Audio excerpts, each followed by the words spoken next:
श्री शिवाय नमस्तुभ्यम। हम सबको पता है कि आज है 23 मई यानी कि अपरा एकादशी का बहुत ही प्यारा सा दिन। आपको पता होगा ये उपाय, जब भी एकादशी का दिन आता है हम लोग अपने घर पे चौमुखी हरी सुधा दीपक लगाते हैं, जिससे हमारे परिवार के ऊपर माँ तुलसी की कृपा तो बनी रहे, साथ ही साथ भगवान हरि का भी साथ हमारे साथ हमेशा बना रहे। तो इसी की बात हम लोग करने वाले हैं, ध्यान रखिएगा। इस उपाय को करने के लिए आपको कहीं बाहर निकलने की आवश्यकता नहीं है, अपने ही घर पे आप सभी को इस उपाय को करना, ठीक है ना। देखो यहाँ पर स्क्रीन पर मैंने जानबूझ करके कैसा दिया आपको दिखाया है कि आप लोग कंफ्यूज ना हो। क्यों? क्योंकि जब भी हम एकादशी पे कोई भी दीप प्रज्वलित करते हैं वो दीपक हमेशा कौन सा होता है? गोल बत्ती का। बट इस उपाय में हमें थोड़ा चेंजिंग करनी है। सबसे पहले समझ लो कि दीपक हमें लेना कौन सा है। तो इसका जवाब है कोई सा भी दीपक। मतलब आप चाहो तो मिट्टी का दिया ले सकते हो, आप चाहो तो आटे का दिया ले सकते हो, आप कोई सा भी दिया ले लो, कोई इशू नहीं है, कोई दिक्कत नहीं है ना, नया पुराना कोई भी लो है। लेकिन नियम यही होगा कि आज एक विशेष तिथि है, विशेष दिन है, तो दीपक के अंदर क्या डालना है? आपको घी डालना है। ध्यान रखिएगा, आपको जो घी लेना है वो गौ माता का। लेकिन बहुत सारे लोग ऐसे भी हैं जिनको गौ माता का घी नहीं मिलता। मेट्रोपोलिस सिटीज़ में जो लोग रहते हैं, मुंबई बेंगलोर वगैरह सिटीज़ में, उनके लिए गौ माता का घी मिलना बहुत मुश्किल होता है। तो ऐसे लोगों को क्या करना चाहिए? आपको तिल के तेल का इस्तेमाल करना चाहिए, ठीक है ना। ले लिया, अब सब कुछ रेडी हो गया, दीपक वगैरह। बातें करते हैं दीपक के अंदर कौन सी बत्ती लगाएंगे। दोबारा से वही मैंने तुलसी माता का पौधा दिखाया, ध्यान रखिएगा। क्यारी के अंदर दीपक को नहीं लगाना है, थोड़ी सी दूरी पे लगाना है, ठीक है ना। नियम क्या कहेगा? आपके पास में अगर खड़ा मूंग हो, घर में आपके होगा ना खड़ा मूंग, महादेव की पूजा करते हो आप, तो थोड़ा सा खड़ा मूंग पहले यहाँ पे जमीन पे रखना, ठीक है ना। एंड जो मैंने आप लोग को दिया दिखाया, उस दीपक को इसी खड़े मूंग के ऊपर रखेंगे। बत्ती कौन सी लगाएंगे? चौमुखी। क्यों? हमें अपने घर में चारों तरफ से खुशियां चाहिए। दैट इज वाई कि हमें दीपक कौन सा लगाना चाहिए? चौमुखी बत्ती। अब बत्ती चौमुखी है तो इसके अंदर कितनी बत्तियां होंगी? 4 मुख बनेंगे, है ना।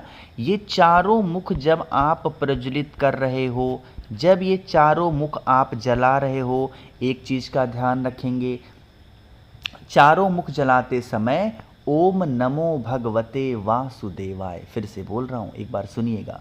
ओम नमो भगवते वासुदेवाय का स्मरण करते हुए दीपक को जला देना, ठीक है ना। दीपक जलाने के बाद में जब दीपक ठंडा हो जाए, इन खड़े मूंग को यहाँ से उठाना, अपने घर के आसपास में कहीं पे भी आप नीचे पेड़ के नीचे डाल सकते हैं, चिड़ियों के लिए। करके देखिए इस उपाय को, घर परिवार में बहुत खुशियाँ आएंगी, माँ तुलसी की कृपा घर पे बनी रहेगी। एक छोटी सी रिक्वेस्ट आप सभी लोगों से, मान लो आप उपाय वगैरह बहुत करते हो, है ना, बहुत उपाय कर लिया, बहुत प्रयत्न करते हो, बट कोई बेनिफिट नहीं मिल पा रहा है तो क्या किया करो, आप अपने घर के लगे हुए तुलसी माता के पौधों को देखो, कहीं वो सूख तो नहीं रही हैं। अगर तुलसी माता का पौधा आपके घर में सूख रहा होगा तो आपका कोई उपाय कार्य नहीं करेगा, इस चीज़ का ध्यान रखिएगा। तो कभी भी तुलसी माता के पौधे को सूखने नहीं देना है, इस चीज़ का बहुत ध्यान दीजिएगा, ठीक है ना। चलो आगे बढ़ते हैं। अब इस वीडियो के हम लोग अपने दूसरे उपाय की तरफ, और यह उपाय हम लोग करने वाले हैं अपने जीवन के किसी भी प्रकार के कैसे भी कष्टों को दूर करने के लिए। यहाँ पर हम लोगों को किसका स्मरण करना है पता है आपको? 2 लोगों का। कौन कौन से? एक तो आज एकादशी का दिन है तो भगवान हरि का स्मरण करोगे ही करोगे, साथ ही साथ आप लोगों को महादेव का भी स्मरण करना होगा। इसीलिए इस उपाय का नाम है हरिहर उपाय, ठीक है ना। चलो स्क्रीन पे क्या दिखाई दे रहा है आपको? हल्दी। ध्यान रखिएगा, जब भी कोई ऐसा अच्छा सा दिन आता है तो आप लोगों को ये खड़ी हल्दी लेना चाहिए, ठीक है ना। इस खड़ी हल्दी को कूट लेना है, पीस लेना है, एंड पीसने के बाद में आप सभी को क्या करना है?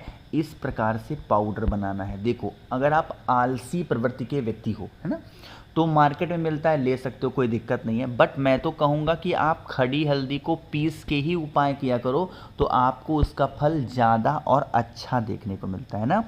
इतना हो गया। फिर क्या करना है आपको, फिर इस तरीके से जाना होगा कहाँ पे, एक तांबे का लोटा लेकर के, ठीक है ना। बहुत बहुत बड़ा कोई ज़रूरत नहीं है, थोड़ा सा छोटा सा तांबे का लोटा लेना। इस तांबे के लोटे में नॉर्मल सा आपको जल भरना है। विशेष तिथि है तो क्या डालोगे, गंगा जल। जो हल्दी आपने लिया है उस हल्दी को एक चुटकी कलश के अंदर डालेंगे। देन दोबारा से आपको कहाँ जाना है, मुझे उम्मीद है कि आपके घर में भी या घर के बहुत ही नज़दीक में कहीं भी आंवले का वृक्ष ज़रूर होगा, है ना।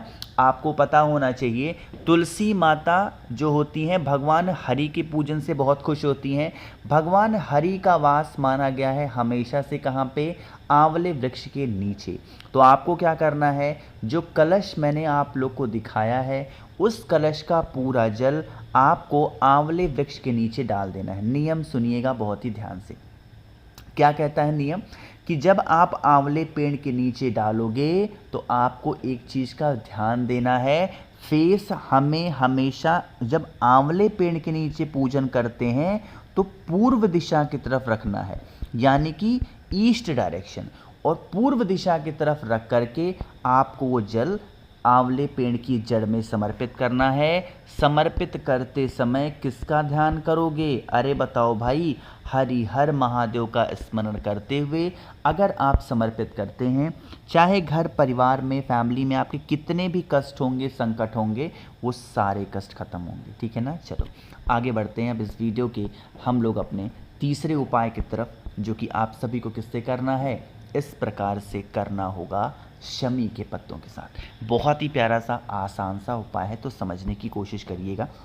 देखो, इस उपाय के लिए हमें दो चीज़ें चाहिए और इस उपाय से आप अपने घर के किसी भी प्रकार के नज़र को तो दूर कर ही सकते हो, साथ ही साथ कुछ ऐसी परेशानियां घर में हर किसी के आ जाती हैं जिससे बाहर निकलना बहुत ज़्यादा मुश्किल होता है। तो आप सभी लोग इस उपाय को निश्चित रूप से करेंगे ही करेंगे ना। लेकिन कैसे करना है इसकी बातें तब करेंगे जब आप करेंगे वीडियो को लाइक। जिसने अभी तक चैनल को सब्सक्राइब नहीं किया, मेरी आवाज़ आप पहली बार सुन रहे हैं, चैनल को ज़रूर सब्सक्राइब करना, ठीक है ना। देखो, सबसे पहले दो चीज़ें लेना, एक तो आप लोग को शमी का पत्ता लेना है एंड द सेकेंड वन आप सभी को लेना होगा इस प्रकार से काला तिल, ठीक। क्या लोगे, शमी का पत्ता लेंगे एंड काला तिल लेंगे। उसके बाद में आप लोगों को महादेव के शिवलिंग के पास जाना होगा। वहाँ पर पहुँच करके आप लोगों को दो काम करना है। सबसे पहला काम, आपके पास में जो शमी का पत्ता है, जिस जगह से जल नीचे गिरता है वहाँ पे समर्पित करना और फिर एक लोटा जल चढ़ा दो। मेरी बातों को सुनिएगा। सबसे पहले शमी के पत्ते को बिल्कुल जलाधारी के एंड पॉइंट पे रखेंगे एंड देन एक लोटा जल चढ़ाएंगे। यही जल बहता बहता बहता जलाधारी से नीचे गिरेगा, इस जल को रोक लेना, ठीक है ना। जल को रोकने के बाद में आपके घर परिवार की फैमिली की जो भी प्रॉब्लम्स हो, समस्या हो, उन समस्याओं के निवारण के लिए महादेव के शिवलिंग के ऊपर जो एक चुटकी काला तिल है उसे समर्पित करेंगे और फिर इस रुके हुए जल को लेके जाना अपने पूरे घर में जितने भी रूम्स हों, कमरे हों, उन सभी कमरों में अगर इन जलों का छिड़काव कर देते हैं थोड़ा थोड़ा, तो घर परिवार में किसी भी व्यक्ति से किसी भी प्रकार से कोई संकट, तकलीफ़ें, दुविधा नहीं होने वाली हैं, ठीक है ना। चीज़ें क्लियर हो रही हैं क्या मेरी। चलो अब बातें करते हैं इस वीडियो के हम लोग सबसे आखिरी उपाय की तरफ। मात्र एक लोटे जल के साथ में इस उपाय को करना होगा। इसके लिए ऐसे नॉर्मल सा तांबे का लोटा लो, है ना। प्रॉब्लम वही है कि जैसे आप इस उपाय को करते हो तो आपके घर में खुशियां भरपूर मात्रा में आ सकती हैं, इच्छा भी पूरी हो सकती है, रोग बीमारी भी आपके घर से हमेशा के लिए दूर होगी। तांबे का लोटा लेना है, जल भरना है और अभी अभी मैंने आप लोग को दिखाया है क्या, बेलपत्र। हम लोग नॉर्मली बेलपत्र को कलश के अंदर डालते नहीं हैं, बट इस उपाय में हमें बेलपत्र को कलश के अंदर डालना है और पहुंच जाना है कहाँ पर, इसको लेकर के महादेव की शिवलिंग के पास में। पूरा का पूरा जल एक ही बार में महादेव के शिवलिंग के ऊपर समर्पित करेंगे, चंपेश्वर महादेव। लेकिन जल की धार बहुत ही धीरे धीरे स्लो मोशन में गिराना और धीरे धीरे गिराने के बाद में कलश में से उस बेलपत्र को निकाल करके आप महादेव की शिवलिंग के ऊपर चढ़ा देना। सारी प्रॉब्लम आपकी सॉल्व ज़रूर होगी। बाकी मैंने कोशिश की आप सभी को सारी चीज़ों को अच्छा बताने की। वीडियो पसंद आई हो तो लाइक करिएगा, कुछ पूछना है नीचे कमेंट सेक्शन में पूछें, और मेरे जितने भी भाई बहन आवाज़ आज मेरी पहली बार सुन रहे हैं चैनल को ज़रूर सब्सक्राइब करेंगे। श्री शिवाय, नमस्तुभ्यं।